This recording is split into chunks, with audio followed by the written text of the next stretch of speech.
Hello and welcome to another video tutorial presented by serveracademy.com. In this tutorial, I'll be showing you how to write a PowerShell script that will create users based on a CSV or an Excel spreadsheet. Our script will also have an open file dialog, a way to predictably generate a password based on information we know like the first, last name, employee ID, as well as automatically adding the users to specific groups that we specify in the spreadsheet. Now, if you like this video at all, if you learn anything, or if you appreciate the content that I'm putting out, please click that like button, hit the subscribe, turn on the notification bell, and leave me a comment telling me what you thought of the video. That really helps me out, and it makes it so I can afford to create more of these tutorials in the future.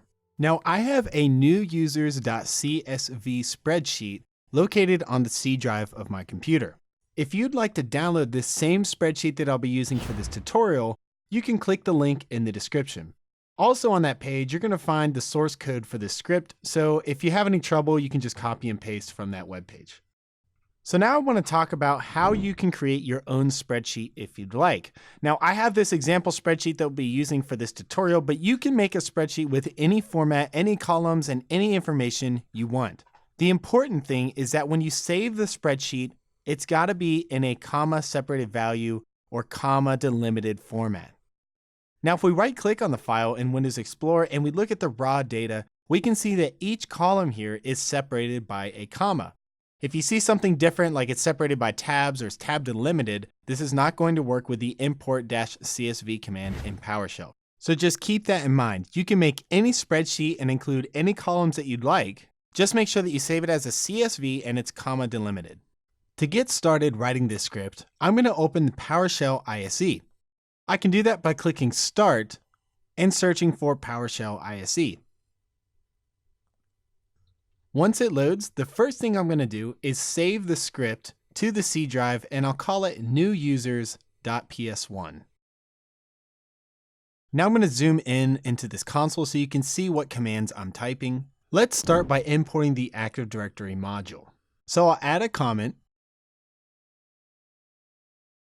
and then we'll write import-module space Active Directory. And you'll notice I'm using tab completion. So I just type in the partial command, press tab, and it'll auto-complete the command for me. This is good for a couple reasons. One, it saves me time, and two, it reduces the chance of me typing in a command wrong or spelling a name wrong. Next, we'll load the Windows Forms component. So I'm going to make a comment just saying this is for the open file dialog, and it's going to be for load Windows Forms.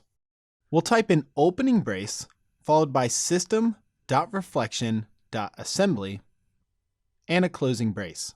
Next, we'll type in 2 colons, and we're going to say load with partial name. Again, I'm using tab completion here. We'll type in open parentheses and quote system.windows.forms end quote and end parentheses. Now let's pipe that out to alt-null just so we don't put any output into the console after we run this command. If you're not familiar with the pipe command, on my keyboard it's above enter and below backspace, and I just hold shift and press that key and it enters what's called the pipe command. What that does is it takes the output from the previous command and passes it to whatever we type after the pipe. In this case, we're saying alt-null, so that essentially silences the output of the previous command. Now it's time to create and show the open file dialog box. So I'm going to go down and make a comment just stating that we're going to create and show the dialog. And we're going to make a variable called dialog. And we're going to say this is equal to new-object system.windows.forms.openFileDialog. Now let's configure some settings for this dialog. Again, we're going to type in the variable name dialog.initialDirectory is equal to, and I'm going to set it to the C drive. Next, let's configure the file extensions that can be selected. We're going to type dialog.filter equals, and in quotation marks, CSV, and I'm going to do a space, open parentheses, star.csv, close parentheses, and that means any CSV file. Do a pipe and star.csv again, and we'll end the quotation marks. Let's go down another line and let's say dialog.showDialog. This obviously is going to present the dialog to the user. And again, we'll pipe this to out-null so we don't output any information to the console. Now, if we execute the script, we'll see the file dialog will appear and we can select New-ADUsers.csv and click open. Now at this point in time in the script, all it does is close the window and the script ends. But if we switch over to the PowerShell console at the bottom of the ISE, we can enter the dialog variable and output all the information that we just captured with the open file dialog. Here we can see the object file name contains the path of the file that we selected in the file dialog box. So if we output dialog.filename, we'll be able to access this path in our script. Now let's go down a couple lines and we're going to store the file path in a variable called CSV. So I'll make this comment. And on the next line, I'm going to say $CSV file is equal to dialog.filename. So essentially whatever path we select in the dialog box will be stored in CSV file. Next, we're going to import the file contents into a variable after we ensure that the file path is valid. Now, if the file path is not valid, we're going to exit the script. So if somebody opens the file dialog box and clicks cancel, for example, we want to terminate the script. We don't want it to continue on and try to make user accounts based on faulty data. So we're going to accomplish this with an if statement. So I'll just set up my if statement here. And inside of a bracket, inside of the if statement, we're going to say system.io.file, and we'll close that bracket. And we'll put 2 colons, and we're going to say exists, followed by opening and close parentheses. Inside of those parentheses, we're going to say CSV file, the variable that we created earlier. So essentially this is saying if the file exists, then we're going to write host, and we'll just say importing CSV. On the next line, we're going to say CSV is equal to import-csv-literal path, and that's going to be CSV file, because this is a variable that contains the path to our CSV file, and we'll wrap this inside of quotes. Now let's add an else statement, and let's say write-host, and we'll say the file path specified was not valid. And then we're going to write exit because, again, if the file path isn't valid, we want to quit the script. Okay, so let's execute the script that we have so far and see what happens. Okay, so here's the file dialog box. I'm going to select new users and I'm going to click open. Here right away, we can see that it's importing the CSV. Now let's execute the script again, and this time at the file dialog box, let's click cancel. And here we can see it says the file path was not valid, so it's working perfectly. At this point, we're ready to iterate over each line in the CSV file, so we're going to make a comment just saying that we're going to iterate over each line. And next, we're going to say for each, in open parentheses, user in CSV, close parentheses, and we'll do an opening and closing brace. And we're going to just say do cool stuff, and we'll say write-host user.email address.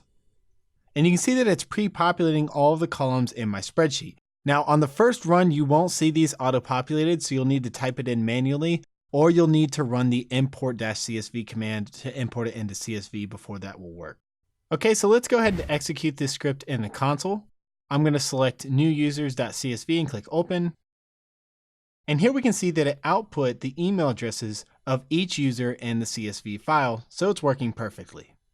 Okay, so now we're back at the ISE, and let's erase the do cool stuff in the write host line. And now let's change the comment to say setting up variables. And we're going to set up a variable for the username. And we're going to say username is equal to user.firstname and user.lastname. We want to set up a username format of firstname.lastname. Now we're going to run into a couple issues, but let's go ahead and wrap this in quotes. And let's go down to the next line and let's just output the username. All right, now let's switch over to the PowerShell console and let's execute the script. Okay, so we can see that this is not the desired result that we want. We basically output all the information of each user in each row. Now let's take a moment to understand why this is happening. Let's take an example where we just want to output today's date. We could write write-host today is date, but we'll notice that it just says today is date. Now we're actually trying to execute the date command. If we just type in date and press enter, it outputs the full date. What we actually need to do is wrap the words date in a sub-expression operator. That means we just need to do a $, open parentheses, whatever command we'd like to execute, and close parentheses. So now if we run this command, we'll see that it says today is, and then it outputs the current date by executing the date command within the string. So back at the ISE here, we need to wrap the first and last name within a sub-expression operator.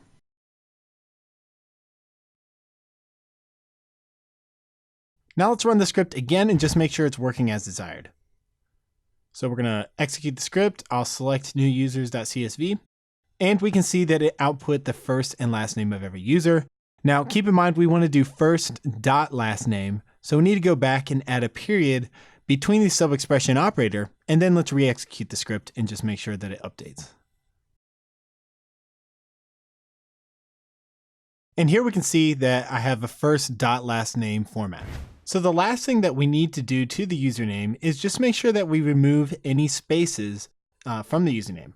You might have certain scenarios where you have someone with the last name of Junior or the third added to their last name with a space character in between, and we want to make sure that we remove that. So we're going to do that by just typing username equals username.replace and open parentheses, and we're going to do quote, space quote, comma, and then for the next one, we'll just do 2 quotes with no space in between and a closing parentheses. This means find the open space and remove it. So now we're going to create a secure password for the user. And we're going to create this password based on a couple of things. But first, let's make the variable secure password. And we're going to make that equal to convert to -secure string. Now, before we actually enter the value for this password, let's talk about the format that we want to use. Instead of just using something like password1 for all the new users, we're going to create a password that's based on their first and last name and their employee ID. So we're going to create a password that's going to be in the format of first name initial, and we're going to add plus last name plus employee ID plus some special characters. So we'll just add some special characters to the end of the password. That way, if someone's trying to brute force your password, it'll be a little bit more secure. Now let's talk about how we're going to get the first initial. If I pop over to the console and I assign a variable first name equals Paul, when we output that variable, we're going to get the entire name. Now I can access the first initial by typing an open brace, a 0, and a closing brace. I can also use for 1, 2, 3, and even up to 4, which will return nothing because there is no fourth character. So back at the ISE, we're going to do an opening quote, and inside of a sub-expression operator, we're going to say user.firstname, and we'll do opening brace 0, closing brace, and we'll close the parentheses to close that sub-expression operator.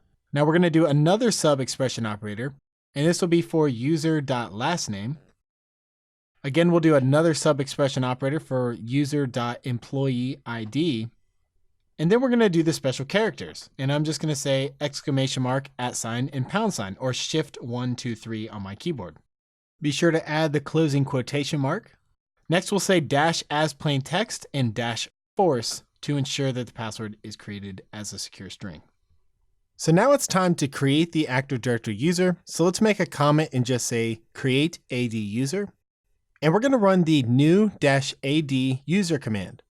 And I'm going to space twice because we'll be doing a multi-line command. We're going to say -name, and we'll do an opening quote and 2 sub-expression operators separated by a space. And the first one's going to be user.firstname, and the second sub-expression will be user.lastname. Now at the end of this line, we're going to add a backtick, which on my keyboard is above tab and to the left of the number 1. This allows us to word wrap our commands. This is going to be a really long command, and it's easier to read if we just wrap the command using backticks. Now let's go down to the next line and let's press tab until we get even with the -name. We're going to type -given name. And this is going to be equal to user.firstname. Now keep in mind, you don't have to wrap this in quotes because we're not combining any variables together. It's probably a better practice to wrap everything inside of quotes, but I'll leave that up to you. Now we're going to hit space and do another backtick to signify a new line. And we're going to go down and say -user principal name, and that's going to be equal to username. We'll add a backtick and go down to the next line, and we're going to say -sam account name, and this will also be equal to username. Again, another backtick. We'll go down a line, and we're going to say -email address, and that's going to be equal to user.email address. We'll hit the backtick again, go down to the next line, and we're going to type in -description. And this is going to be equal to, inside of quotes and inside a sub expression operator, user.description. And we'll add a backtick and go to the next line. Next, we're going to add -office phone, and that'll be equal to user.office phone. We'll add a backtick and go down a line. We'll add -path, and this will be equal to, inside of quotes and a sub expression operator, user.organizational unit. And we'll add a backtick and go down to the next line. And we're going to say -change password at logon, and we're going to set that to true. Now that requires users to change their password when they first log in. Of course, we want to set this to true because we're assigning a temporary password to the user account. Let's add the backtick, and I'm going to scroll the window down so the code's a little more centered. And we're going to say -account password, and this will be the secure password that we created earlier. Add a backtick and go down. We'll say -enabled, and this could be the column enabled, so we could just say user.enabled. However, PowerShell is going to regard that as a string, and this parameter only accepts a value of the type Boolean. So no strings will be accepted. If we ran the command with a string, or like user.enabled, it would actually give us an error. Some of you might be wondering how I know what type of value that this parameter accepts. And you can easily find this out by running the get-help command, followed by whatever command you're trying to learn about. Now, if we scroll up, we see the -enabled, and we can see that it accepts a Boolean type.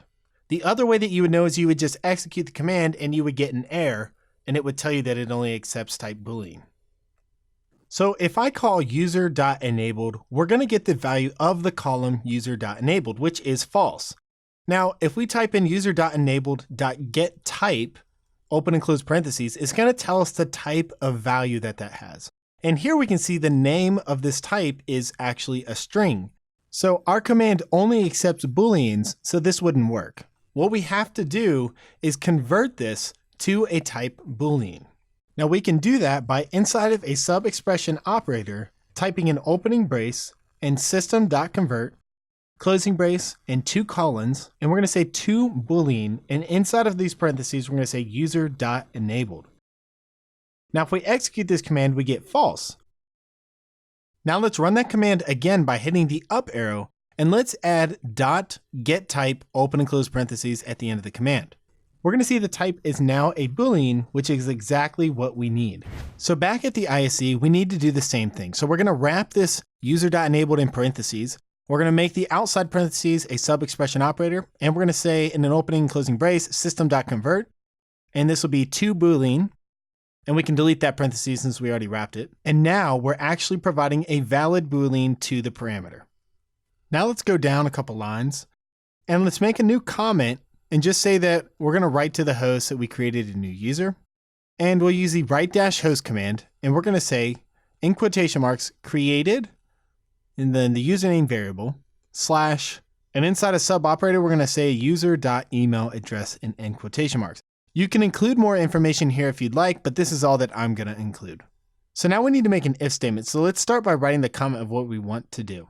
So we're going to say if this group column is not null, in other words, if we have groups listed in the group column, then let's iterate over those groups, if any are specified, and let's add the user to each of those groups. Now we can accomplish this by first checking to see if there's any data in the groups column. So we'll write an if statement and we'll say if, inside of the parentheses, we'll say user.addToGroups CSV -ne for not equals, and then just open quotes and closing quotes. And we'll close the parentheses and do an opening brace. And inside of this, we're going to say user.addToGroups CSV, and we're going to say .split.